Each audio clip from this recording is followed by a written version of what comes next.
రాష్ట్రంలో కూటమి ప్రభుత్వం ఏర్పడినప్పటి నుంచి ఏ విధంగా విద్యా వ్యవస్థను సర్వనాశనం చేయాలన్న ఆలోచనలోనే ఈరోజు కూటమి ప్రభుత్వం వ్యవహరిస్తుంది. ఈ కూటమి ప్రభుత్వ తీరు ముఖ్యంగా బడుగు బలహీన వర్గాల ప్రజల మీద దృష్టి పెట్టి వారి యొక్క అభివృద్ధి, విద్యా అభివృద్ధి జరక్కోకుండా ఆపేయాలా అన్న సంకల్పంతోనే ఈరోజు జగన్మోహన్ రెడ్డి గారు తెచ్చిన 17 మెడికల్ కళాశాలల్ని ప్రైవేట్ వాళ్ళకి కట్టబెట్టే ఆలోచన చేస్తున్నారు. ఏమయ్యా నారా లోకేష్ గారు, నారా చంద్రబాబు నాయుడు గారు, మీకు ఒకటే సూటిగా హెచ్చరిస్తున్నాం. ఇవేమైనా మీ హెరిటేజ్ ఆస్తులు అనుకున్నారా? ప్రైవేట్ వాళ్ళకి ఇవ్వడానికి మీరు కష్టపడిన దారదత్తం చేసిన సొమ్ము అనుకుంటున్నారా?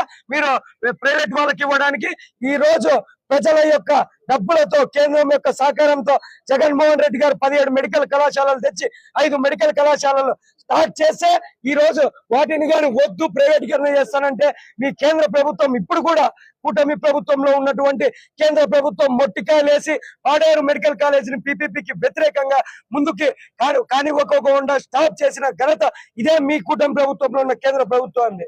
ప్రశ్నిస్తారన్న పవన్ కళ్యాణ్ గారు ఈ రోజు పేద బడుగు బలహీన వర్గాలకి శాపంగా మారుతున్న ఈ మెడికల్ కాలేజీల ప్రైవేటీకరణ ఎందుకు మీరు ఆపకుండా ఉన్నారని చెప్పి మేము విద్యార్థి విభాగంగా ప్రశ్నిస్తున్నాము.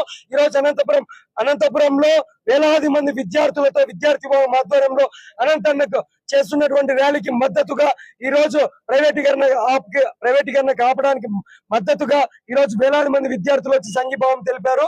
వచ్చిన విద్యార్థులకి, ఈ వచ్చినటువంటి వారందరికీ మేము ప్రత్యేక ధన్యవాదాలు చెప్తున్నాము.